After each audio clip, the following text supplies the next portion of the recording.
ഇന്നൊരു cooking video ആണ്. ഇന്ന് നമ്മൾ ഉണ്ടാക്കുന്നത് അയില കൊണ്ടൊരു സ്പെഷ്യൽ കറി. ഞാനിതിന് അയില റോസ്റ്റ് എന്നാണ് പേരിട്ടിരിക്കുന്നത്.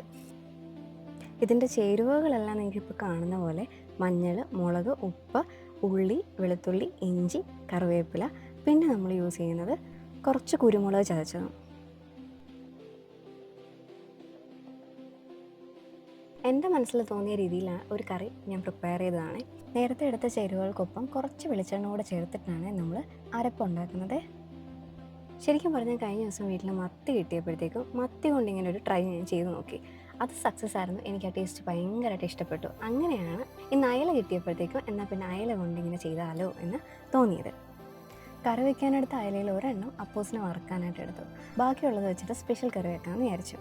കറി വയ്ക്കുന്ന പാത്രം ചൂടായി വന്നപ്പോഴത്തേക്കും എണ്ണ ഒഴിച്ചു, പിന്നെ കുറച്ച് കറിവേപ്പില ഇട്ട്, പിന്നെ നമ്മൾ ഓൾറെഡി മസാല പുരട്ടി വെച്ചിരിക്കുന്ന മീനങ്ങ് വറുക്കാനിടുകയാണ്. ഈ സമയം അടുക്കള മുഴുവൻ നല്ല മണമാണ്. അടുത്തൊരു ചേരുവ എടുക്കുന്ന ഇനിയാണ് തക്കാളി. തക്കാളി ഞാനിപ്പോൾ വട്ടത്തിലരിഞ്ഞിട്ട് ഇതിൻ്റെ ചുറ്റും മീനിന് ചുറ്റുമായിട്ട് നിരത്തുകയാണ് ചെയ്യുന്നത്. അപ്പോൾ ഓർക്കുമായിരിക്കും എന്തിനാണ് തക്കാളി ഇങ്ങനെ നിരത്തുന്നത്, അല്ലാതെ തക്കാളി കുത്തി എരിഞ്ഞ് കറിക്കകത്തോട്ട് ഇട്ടാൽ പോരെയെന്ന്. ഇങ്ങനെ തക്കാളി വെക്കുവാണെങ്കിൽ അതവിടെ ഇരുന്ന് വാടുകയും ആ സമയത്ത് മീൻ സെറ്റാവുകയും ചെയ്യും. പിന്നെ എല്ലാത്തിനും എനിക്കിത് രസമായിട്ട് തോന്നിയത്. ഇതിപ്പോൾ എനിക്കിന്ന് ഒരുപാട് സമയമുണ്ട്, അതുകൊണ്ട് കുറച്ച് ഡെക്കറേഷനൊക്കെ ആവാം. ഇതിപ്പോൾ കുക്കിംഗ് വീഡിയോസൊക്കെ ഇടുമ്പോഴത്തേക്ക് ആൾക്കാർക്ക് തോന്നുമായിരിക്കും ഞാൻ വലിയ കുക്കിംഗ് എക്സ്പേർട്ടാണ്, കുക്കിങ്ങിനോട് ഭയങ്കര താല്പര്യമുള്ള ആൾ. അങ്ങനെയൊന്നുമല്ല, അങ്ങനെയൊന്നുമേ അല്ല. ഞാൻ ശരിക്കും നമ്മളിപ്പോൾ സമാധാനപരമായിട്ടുള്ള സമയമാണ്, നമുക്ക് കാമായിട്ട് ചെയ്യാം ഒക്കെ, അങ്ങനെയൊക്കെയാണ്, തിരക്കുകളൊന്നുമില്ല, അങ്ങനെയൊക്കെയാണ് എനിക്ക് കുക്കിംഗ് ഭയങ്കര ഇഷ്ടമുള്ളത് കാര്യമാണ്. അത് നമ്മൾ എൻജോയ് ചെയ്യുകയും ചെയ്യും. അല്ലെങ്കിൽ കുക്കിംഗ് എനിക്ക് ചെയ്ത് തീർക്കാനുള്ള പണികളിലൊന്ന് മാത്രമാണ്. പിന്നെ അത്ര മോശമല്ലാത്ത രീതിയിലും കുക്ക് ചെയ്യുക എന്നുള്ളൊരു കോൺഫിഡൻസും ഉണ്ട്. ഞാനുണ്ടാക്കുന്ന ഇപ്പം നനച്ചേട്ടന് ഇഷ്ടമാണ്, അമ്മയ്ക്ക് ഇഷ്ടമാണ്, അമ്മ നല്ല അഭിപ്രായമാണ് പറയുന്നത്. എൻ്റെ ചേച്ചി ശാലപ്പന് നല്ല അഭിപ്രായമാണ് പറയുന്നത്. പിന്നെ നല്ല അഭിപ്രായം ഒത്തിരി പറഞ്ഞിട്ട് പഞ്ചാബി ഹൗസിലെ പോലെ നീ തന്നെ ചെയ്താൽ മതി എന്ന് പറയുന്നതാണെങ്കിൽ എനിക്കത്ര ഇഷ്ടപ്പെടത്തില്ല. പിന്നെ എനിക്ക് തോന്നുന്നു കുക്കിംഗ് ആയിക്കോട്ടെ എന്തായിക്കോട്ടെ നമ്മൾ ചെയ്യുന്നത് ഇപ്പം മൈൻഡ് വളരെ കൂളാണ്, പീസ്ഫുള്ളാണ്, തിരക്കുകളൊന്നുമില്ല, അങ്ങനെയൊക്കെയാണെന്നുണ്ടെങ്കിൽ നമുക്ക് ചെയ്യുന്നത് എന്താണെങ്കിലും ഉറപ്പായിട്ടും അത് എൻജോയ് ചെയ്യാനായിട്ട് പറ്റും.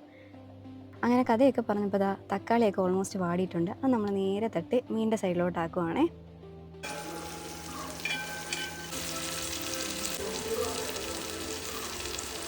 ഇതിനൊപ്പം തന്നെ ചെമ്മീൻ റോസ്റ്റും കൂടെ ആയിരിപ്പുണ്ടേ. അതിൻ്റെ വീഡിയോ ഒന്നും എടുത്തിട്ടില്ല. നമ്മൾ കുടംപുളിയൊക്കെ ഇട്ടിട്ടുള്ള ചെമ്മീൻ റോസ്റ്റാണ്.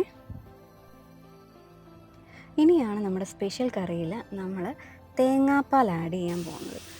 നോർമലി നമ്മൾ തേങ്ങാപ്പാലൊക്കെ ഒഴിക്കുന്ന കറിയിൽ ഒരുപാട് പിന്നെ അത് തിളപ്പിക്കാറില്ല. പക്ഷേ ഈ കറിയിൽ നമ്മൾ തേങ്ങാപ്പാൽ ഒഴിച്ച് ആ കറി ഒന്ന് പറ്റിക്കുവാണേ. ചില നാട്ടിൽ ഇതിനെ വറ്റിക്കുക എന്നാണ് പറയുന്നത്. നമ്മളിപ്പോൾ പീര പറ്റിച്ചത് എന്നൊക്കെ പറയത്തില്ല, അതുപോലെ ഈ കറി ഒന്ന് തേങ്ങാപ്പാൽ ഒഴിച്ച് പറ്റിച്ചെടുക്കുന്നു. അങ്ങനെ സ്പെഷ്യൽ കറി റെഡിയായി. ചോറെടുത്തു, മുരിങ്ങയിലത്തോരൻ, നല്ല തേങ്ങാ കൊത്തിട്ട ചെമ്മീൻ റോസ്റ്റ്, നമ്മുടെ സ്പെഷ്യൽ അയില റോസ്റ്റ്. അങ്ങനെ ഉച്ചയൂണ് സെറ്റ്. അപ്പോൾ വീഡിയോ ഇഷ്ടപ്പെട്ടാൽ ഒന്ന് ഷെയർ ചെയ്തേക്കെ.